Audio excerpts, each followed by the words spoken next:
Hello YouTube, I'm Arend Peter. This video is part of a series that tries to answer the question of how to be informed.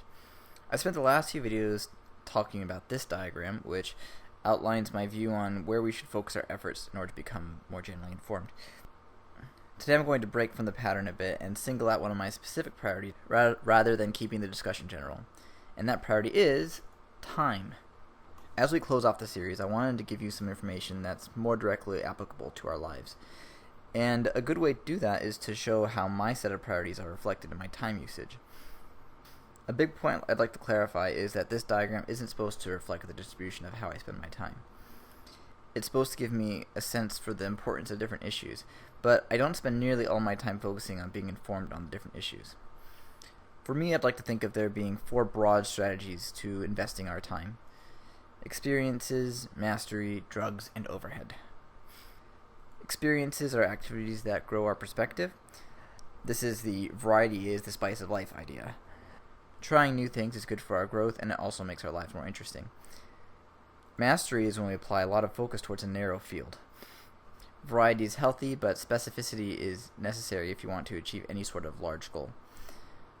For the next one, I thought it would be fun to pick an edgier top title like drugs, but I think it's pretty accurate to compare this strategy for time investment with the way people think of recreational drugs. Drugs have sort of a sedating property. You pursue them as a de-stressor rather than to pursue a particular goal. Examples could include settling down with your favorite video game or relaxing on the porch. These activities are also important since these are the times where your mind gets to passively process the day's events, and that allows us to perceive higher-level connections. And the last one is overhead. Sometimes things don't have any direct value to you personally, but hey, it needs to get done. Doing the dishes would be an example, or really anything else that you need to schedule a short period of time for on a regular basis. I'd like to note that the same activities can be classified in different ways depending on your mindset. Running is a good example for me. In high school, I joined track and field as a broadening experience to see a new sport and learn to be more healthy. Before long, it became more of a mastery, where I was running more frequently and trying to shave down my mile time. But oh my gosh, track is super stressful, so it didn't last very long.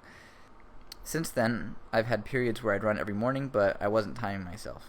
At those times, I thought of it more as an overhead with the purpose of maintaining my health instead of trying to grow in any way. Since then, I've decided to shift my focus away from running as a daily habit. Now I'd say I see running as more of a drug. I only find myself running when I'm particularly overwhelmed and I'm seeking something to clear my head. Mastery and experiences are the ones with the most relevance to the mind map from the previous videos. It very much corresponds to depth versus breadth. Programming is my main mastery, as you could probably guess from my YouTube upload history. If my time usage was representative of my priorities, then programming, which is currently only a small piece under the art section, would need to be blown up to take up half the mind map. But that wouldn't be right.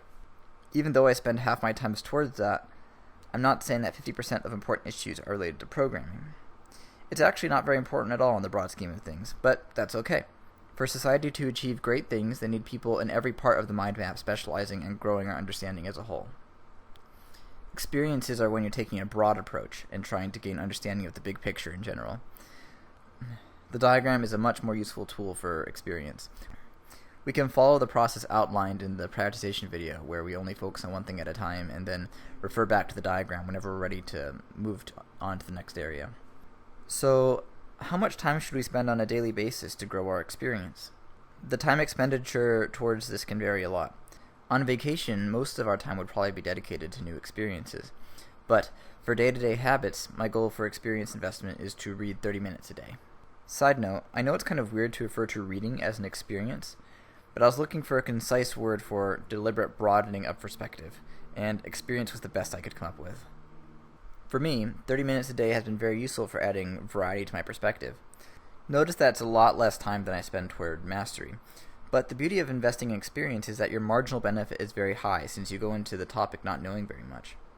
On the contrary, mastery requires a lot of time investment. If you already know a lot, then it requires increasingly more effort if you want to keep learning more. Those are all the ways that I see my set of priorities relating to time investment. Hopefully this serves as a more practical video after spending all my time defining the priorities.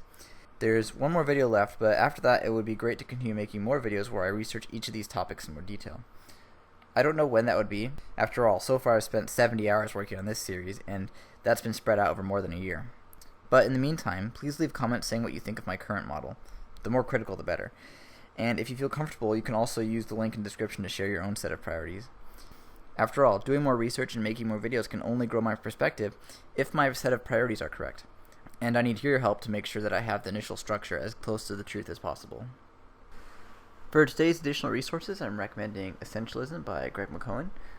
I said this before, but I don't think there's any single source that has had more influence on this series than that book. It walks you through the process of how to identify what's truly important in life, and then drill down on those in order to become successful. So, really good read. I'd recommend it.